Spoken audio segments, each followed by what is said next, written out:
Last week in Southern Labor is a segment where every week we talk about what happened last week in the South in the labor movement. We pull the information from Jonah Furman's amazing newsletter, Who Gets the Bird? You can find his newsletter, whogetsthebird.substack.com, which is a summary of what happened last week in the United States in the labor movement. So we pull what happened in the South, we bring it to you on the air, and then you can go and read his newsletter, whogetsthebird.substack.com, for what happened in the rest of U.S. labor.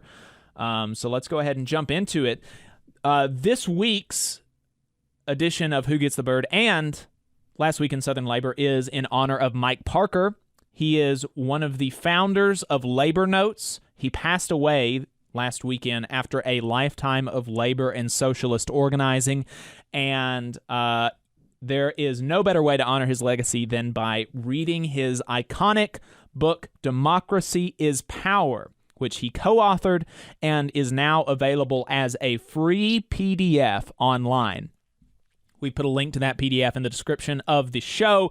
You should read it. I've read it. It's fantastic. There are lots of really good tips for running a union meeting, for being a good union activist, that even as somebody who reads a lot, like, there are just some things that you do something over and over and over, and you don't really kind of like question why we do it a certain way, why we do a thing a certain way.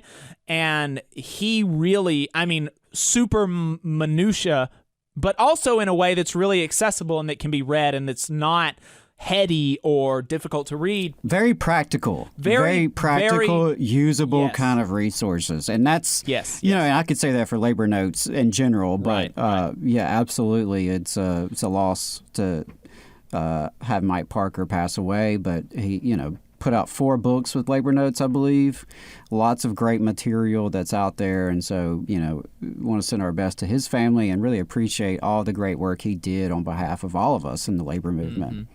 Yes, definitely. So go check out Democracy is Power. Democracy is Power is a fantastic book. I've read it. I recommend you read it. The free PDF is in the description of the show. In new organizing, 24 more Starbucks workers have officially filed with the NLRB with Workers United, this time in Tallahassee, Florida, and another Starbucks in Memphis, Tennessee, announced their intention to unionize. The Starbucks that is unionizing in Knoxville, Tennessee, had their first anti-union captive audience meeting where the boss forces their employees to sit through anti-union propaganda at threat of losing their job. And lo and behold, everybody was exposed to COVID through this unnecessary and unsafe meeting, and they had to close the business for about a week. They had to close the business for about a week because of their unnecessary and unsafe staff meetings about how they shouldn't work together. 51 public defenders in Jefferson County, Kentucky, that's Louisville and surrounding areas, voted 32-5 to join IBEW Local 369. No, we don't know why IBEW is organizing public defenders, but very happy to see that. 7 engineers for Volunteer Energy Cooperative in Decatur, Tennessee, voted 5-2 to join IBEW Local 175. And in Bessemer, Alabama, ballots will mail to Amazon warehouse workers to vote on whether or not to join the RWDSU, almost exactly 1 year after the last time ballots were mailed out.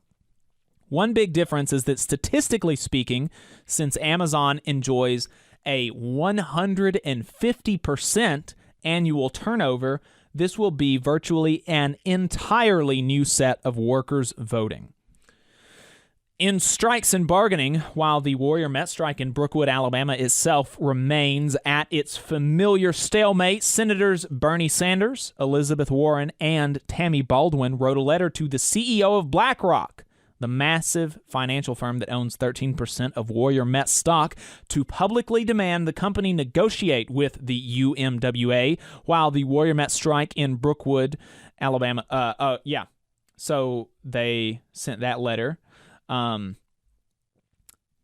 and I mean, the CEO of BlackRock, he had the gall to say that something about workers need to work with their employees, otherwise it's not going to work, while he owns 13% of a company that is allowing a strike to go on for almost a year. I mean, good grief. Steelworkers Local 40 and Special Metals, who employ about 450 union members minus the 75 that they just gave permanent layoffs to, are back at the negotiating table with a new offer from the company that the bargaining team has already rejected, but that the company is dubbing an open proposal. Not sure what that means. In honor of Martin Luther King Day, the Teamsters have released a new survey of Republic sanitation workers, highlighting the racial and gender discrimination workers experience on the job. Obviously, that is apt not only because King's last campaign was to support striking Memphis sanitation workers, but because hundreds of Republic sanitation workers are currently on strike and hundreds of sanitation workers in Georgia are currently unionizing with the Teamsters. Durham, North Carolina school bus drivers walked off the job in protest of late paychecks last week, and 17,000 railroad workers at Warren Buffett-owned BNSF, with two unions, SMART TD and BLET, which is a Teamsters affiliate, have taken the first steps towards striking the railroad over its new attendance policy, which will effectively give workers 1 day off per month. While that's a huge number of workers and would, of course, have a massive economic impact, especially with the supply chain issues that we've been having, since they are under the Railway Labor Act, a strike authorization is not the only hurdle. Plus, the move so far has been just to initiate the process of taking a strike authorization vote. But nonetheless, this is something to watch closely. In a similar strike watch, news, UAW Local 2164 in Bowling Green, Kentucky, who represent workers at the Corvette auto plant, have overwhelmingly, as in 98%, rejected a local contract offer and are talking strike. They are talking strike after rejecting an offer by 98%. In another big number of industrial workers news, talks between the steelworkers and an umbrella of employers, with the lead negotiating company being Marathon, covering 30,000 refinery workers, began this week. The contract expires on February the 1st, and it is difficult to know what to expect. The only speculation that Jonah offers is that refinery employers have been going for the throat in 2021 with big lockouts at Marathon and Exxon, and there is no reason to think that they will not continue with that extremely aggressive strategy at the bargaining table. In other steelworkers news, Steelworkers Local 8888 has reinitiated contract talks after members rejected an offer from Huntington Ingalls, the company that runs Newport News, Virginia shipyard. The local has openly hinted at a strike, but nothing has been authorized. And on the issue of strikes that are kind of coming to a close, one that we did not talk about much here on the show because it's been focused out west in Colorado, but there has been a strike of Kroger's employees. Mm-hmm. And huge, 8,000 workers. Yeah, last I saw, that may be coming to a resolution as soon as Monday. About 8,000 workers at Kroger and what they call King Soopers, which I guess is another grocery store similar to Kroger.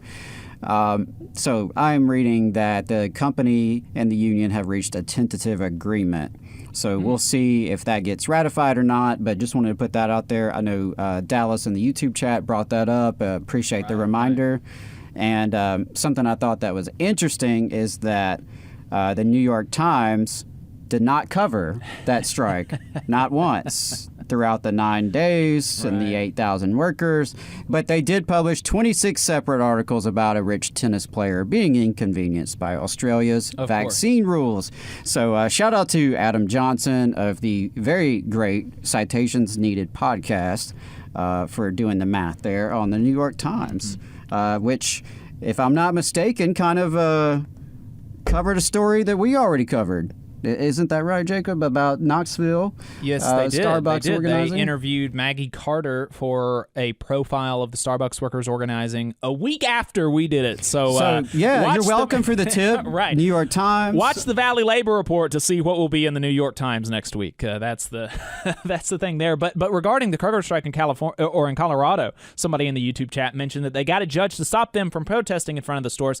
That there was an injunction that limited picketing to like 10 people, which is a tactic that we've seen at the John Deere strike, in the Warrior Met strike in Alabama, of course, and that's what. Yeah, it reminded me of what's happened in Brookwood. And multiple strikers have been attacked by paintball guns, and we've seen the violence against striking workers here in Alabama as well. So we will be. I'm actually going to be trying to reach out to Ahmad White. He is an academic who has done a lot of work on the use of the law to prohibit mass picketing and strike actions, because this is a tactic that's being used over and over and over again, and so I think it would be good for some historical context.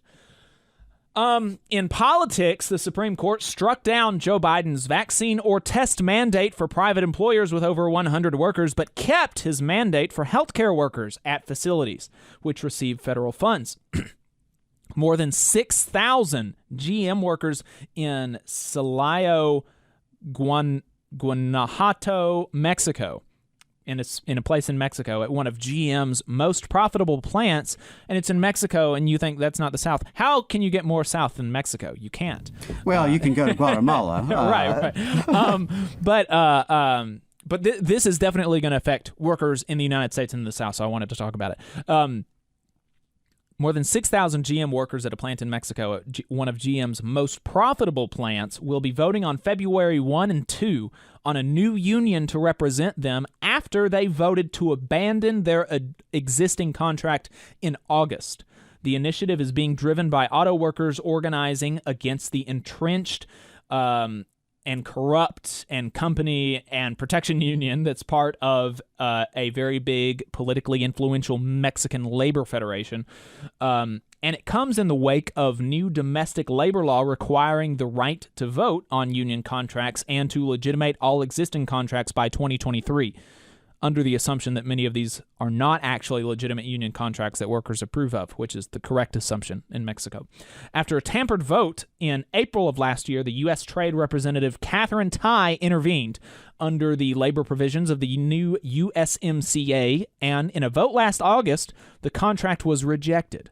So thanks to the intervention of that U.S. Trade Representative under the USMCA, the workers were able to actually have their voices heard, so that's very good. Now a new independent auto workers union is on the ballot to be an actually representative union that will be able to bargain legitimate contracts with GM. The upshot is that this could be a huge development for independent unionism in Mexico, and with all of the obvious ramifications for runaway manufacturing and other shops in the U.S. So.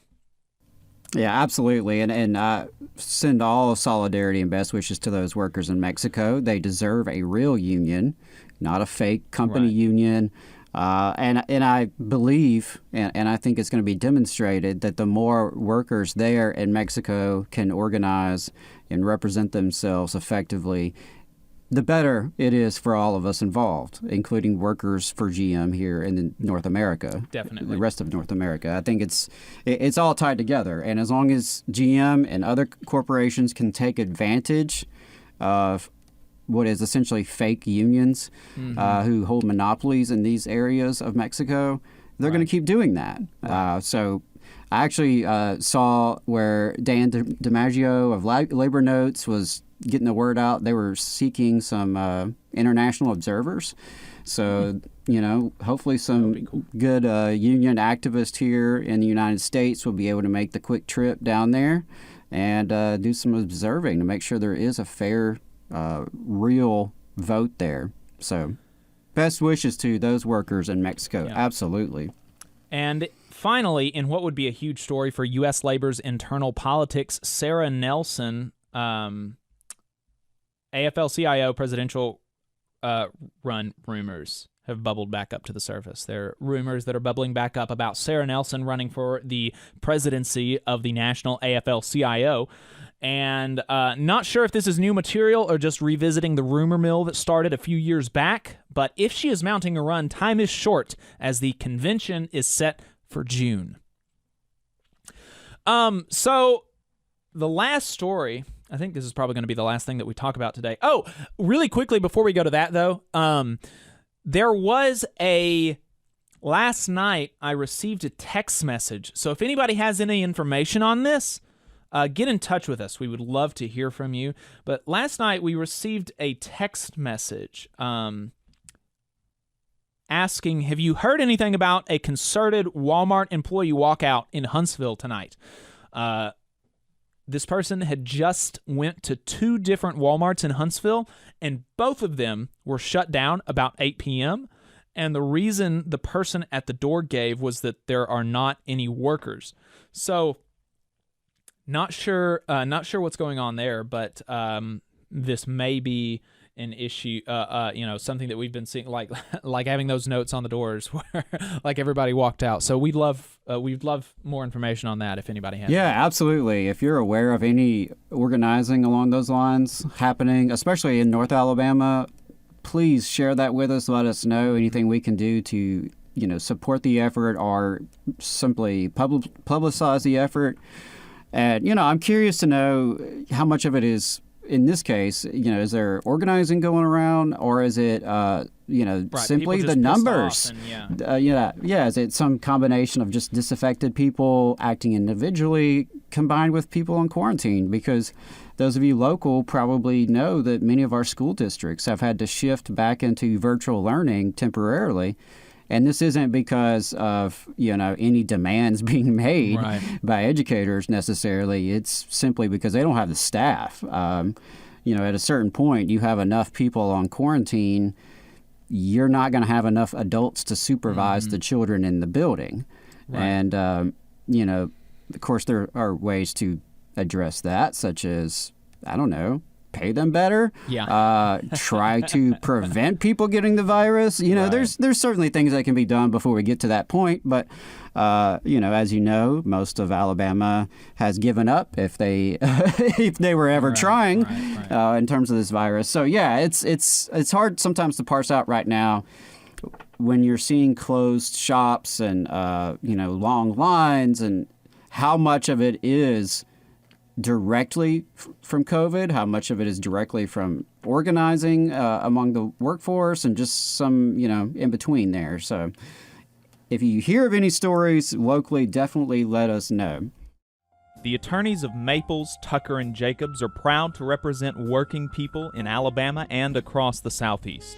They have over 100 years of experience representing injured workers in workers' compensation, personal injury, and disability claims.